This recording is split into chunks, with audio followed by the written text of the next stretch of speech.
My older brother stole my fiancée, married her, then acted like I was the problem for skipping the wedding. Now their marriage is crumbling, and he called me screaming, "You poisoned her against me." I said, "You stole her, should have known how to keep her." He went silent. An hour later, she messaged me, "I think I made a mistake. And now she wants me back." Before I start the story, please subscribe. It really helps the channel grow, and I appreciate every one of you. Now, on to the story. I never thought I'd be writing this, but here we are. Some of you might remember my posts from 2 years ago about my brother Marcus and my ex-fiancée Sarah. For those who don't, buckle up, this is a long one, but I promise it's worth it. 2 years ago, I was 28, fresh out of my MBA, and engaged to the woman of my dreams. Sarah Chen was everything I thought I wanted: brilliant, beautiful, ambitious. We'd been together for 3 years, engaged for 6 months, and planning our dream wedding for the following spring. My older brother Marcus was 32, recently divorced, and going through what my mother generously called his rough patch. He'd always been the golden child, captain of the football team, full scholarship to college, successful real estate career. I was the younger brother who lived in his shadow, always trying to prove myself worthy of the family name. Marcus had moved back home after his divorce, ostensibly to get back on his feet. What he actually did was systematically destroy my life. It started small.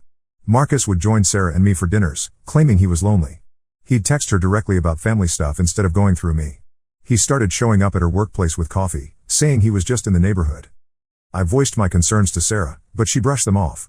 "He's your brother, Jake. He's just being friendly. You're being paranoid." The red flags were everywhere, but I was too trusting, too naive. I thought family meant something. I thought 3 years of love and commitment meant something. I was wrong. I found out about their affair in the most cliché way possible. I came home early from a business trip and found them in our bed. Our bed. The bed where Sarah and I had planned our future, where we'd whispered about our dreams, where I'd proposed to her just 8 months earlier. The look on their faces wasn't shame, it was annoyance that I'd interrupted them. "Jake, we can explain," Sarah started, but Marcus cut her off. "No, we can't," he said, not even bothering to cover himself. "This has been going on for months. We're in love." Months. Months. What followed was the most humiliating period of my life. Sarah moved out that same day, straight into Marcus's apartment.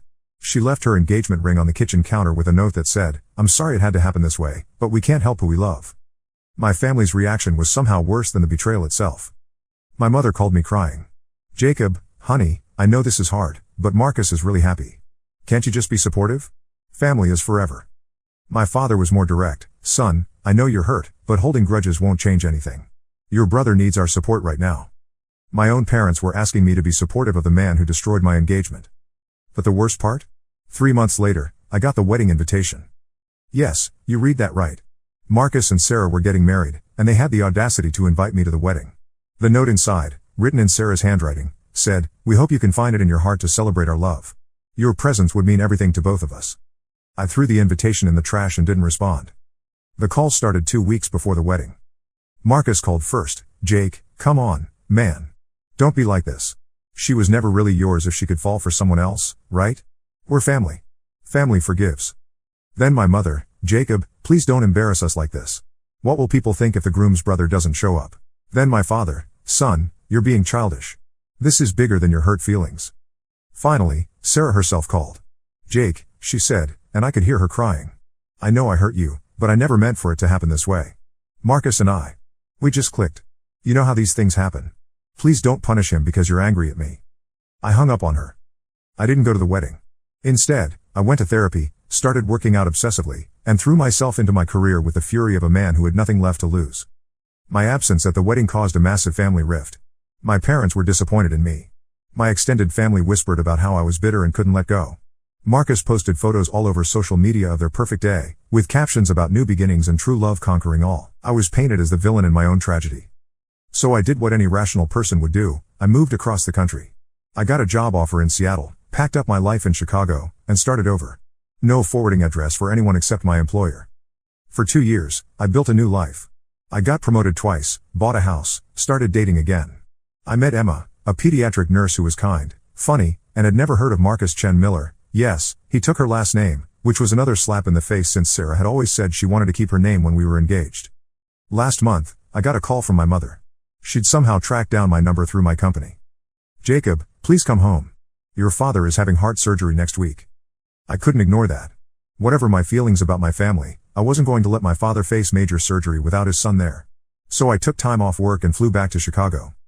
The hospital reunion was awkward as hell. Marcus was there with Sarah, and they both looked different. Marcus had gained weight and lost most of his hair. Sarah looked exhausted, older somehow. They were polite but distant. During my father's recovery, I stayed at a hotel and visited the hospital daily. That's when I started noticing things. Marcus and Sarah barely talked to each other. When they did, it was terse, functional conversation. Sarah kept checking her phone constantly. Marcus looked miserable. My mother, oblivious as always, kept pushing us to reconcile as a family. On my 4th day back, I was grabbing coffee near the hospital when I ran into Sarah. She was alone, looking frazzled. "Jake," she said, seeming genuinely surprised to see me. "Hi. Sarah." We stood there awkwardly for a moment before she spoke again. "You look good. Really good. Seattle's been treating you well?" I wasn't sure how she knew I was in Seattle, but I nodded. "It has. I heard you're dating someone." "Emma?" Again, I wondered how she knew, but I confirmed it. "I am." Her face fell slightly. That's good. I'm happy for you." The conversation was stilted, but as I was leaving, she called after me. "Jake? I'm sorry. For everything.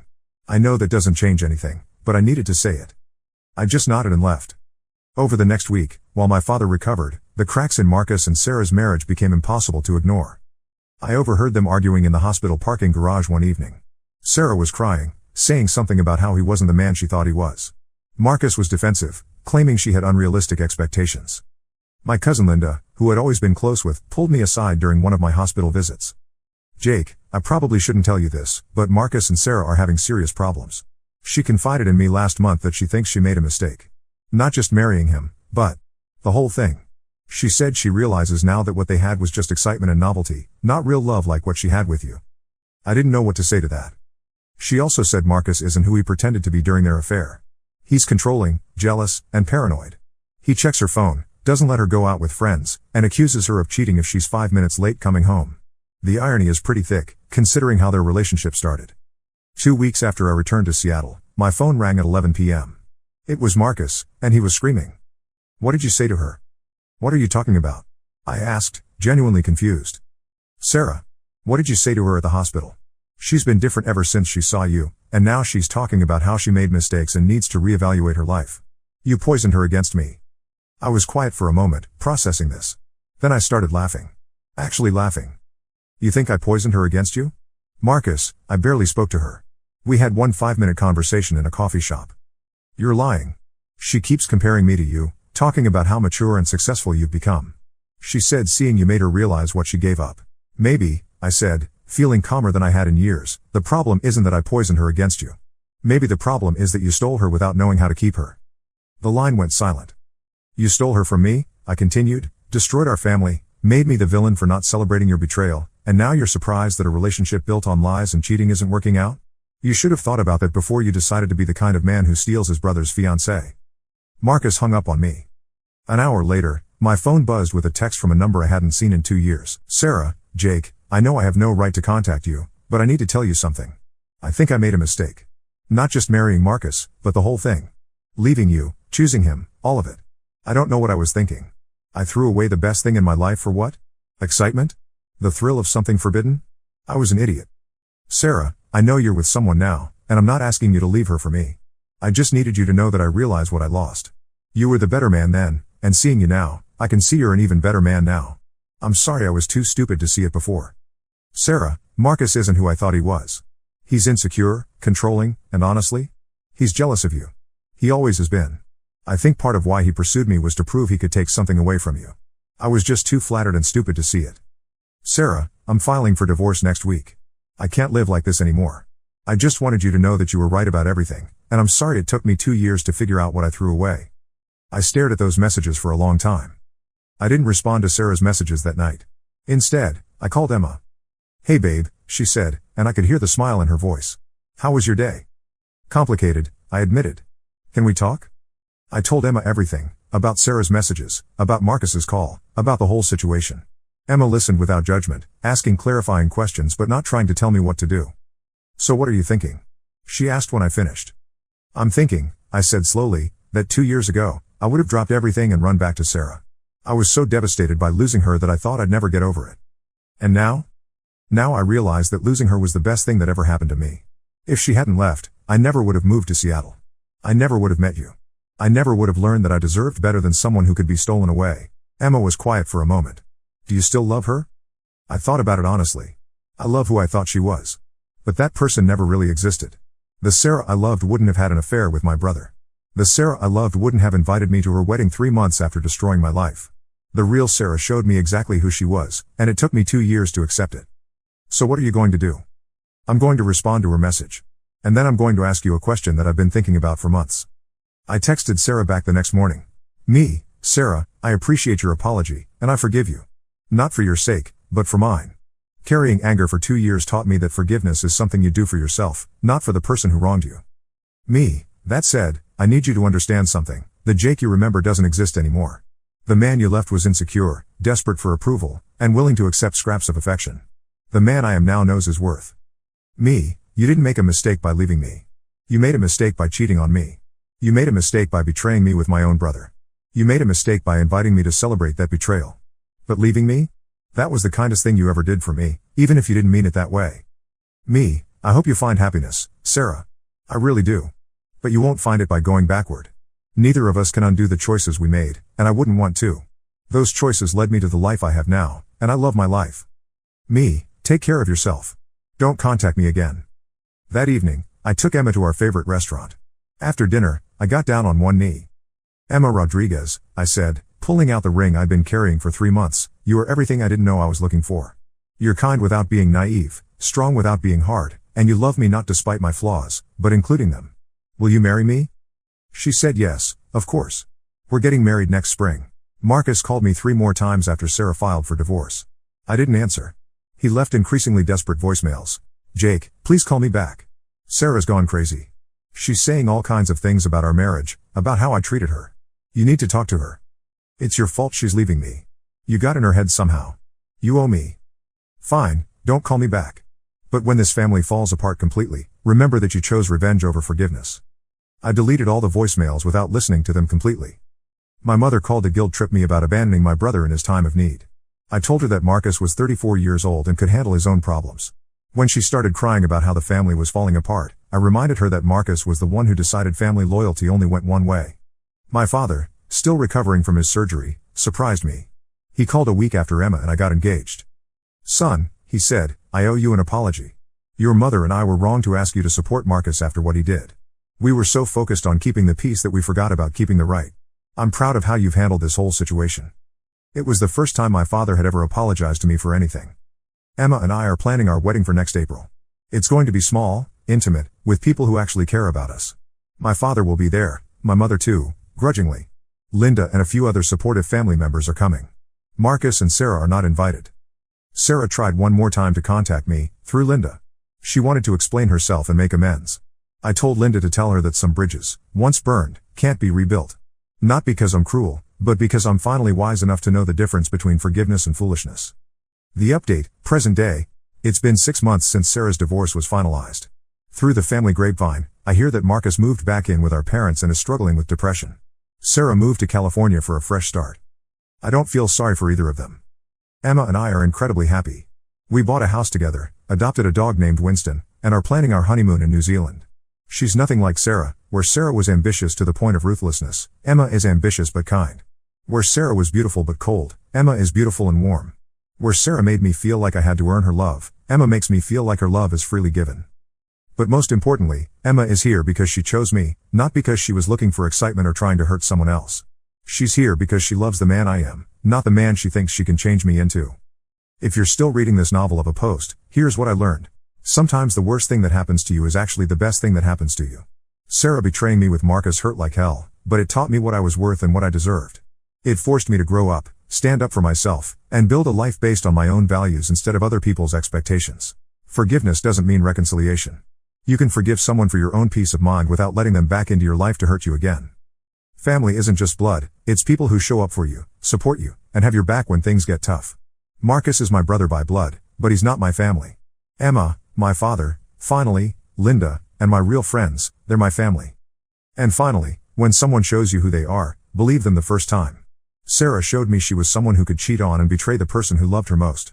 Marcus showed me he was someone who would destroy his own brother for personal gain. I wasted 2 years hoping they were different people than they proved themselves to be. 3 weeks ago, I got a message from an unknown number. It was Sarah, using a new phone number. Jake, I know you told me not to contact you, but I heard through Linda that you're getting married. I just wanted to say I'm happy for you. Really? You deserve all the happiness in the world, and I'm sorry I wasn't capable of giving it to you. I'm in therapy now, working on understanding why I made the choices I made. My therapist says I was looking for external validation instead of doing the internal work to love myself. She says I hurt you because I was hurting, but that's not an excuse, just an explanation. I don't expect you to respond to this. I just wanted you to know that seeing how well you're doing, how much better you are without me, has been part of my healing process. You're proof that people can survive betrayal and come out stronger. I hope your wedding is everything you dreamed of. I hope your marriage is everything ours would have been if I had been ready for real love instead of just drama and excitement. Thank you for forgiving me, even though I didn't deserve it. It means more than you know. For the first time in 3 years, reading a message from Sarah didn't make me angry or sad. It just made me grateful that I was strong enough to walk away, smart enough to stay away, and lucky enough to find someone who loves me the way I deserve to be loved all along. I didn't respond to her message. Not out of cruelty, but out of wisdom. Some chapters need to stay closed, no matter how nicely they try to reopen themselves. Emma and I are getting married in 127 days. Marcus and Sarah's marriage lasted 18 months. I think that tells you everything you need to know about the difference between love and infatuation, between building something real and just taking what belongs to someone else. Final thoughts. To anyone dealing with betrayal, especially betrayal by people you trusted most, it gets better. Not immediately, not easily, but it does get better. The key is to use the pain to build something stronger, not to tear yourself down. Don't let other people's inability to do right make you unable to do right. Don't let their cruelty make you cruel. And don't let their inability to love you properly convince you that you're unlovable. You're not. You're just loving the wrong people. Update. Thank you all for the overwhelming support and kind words. A lot of you have asked for updates after the wedding, and I'll probably post one if anything interesting happens. But honestly, I hope nothing interesting happens. I'm looking forward to a boring, happy marriage with a woman who chose me first and will choose me every day after that. And to those asking if I feel bad about how things turned out for Marcus and Sarah, I don't. Not because I'm vindictive, but because actions have consequences, and they're living with the consequences of their actions. I'm living with the consequences of mine too, and mine led me to Emma, to Seattle, to the life I actually wanted instead of the life I thought I was supposed to want. Sometimes justice isn't about revenge. Sometimes it's just about everyone ending up exactly where they belong.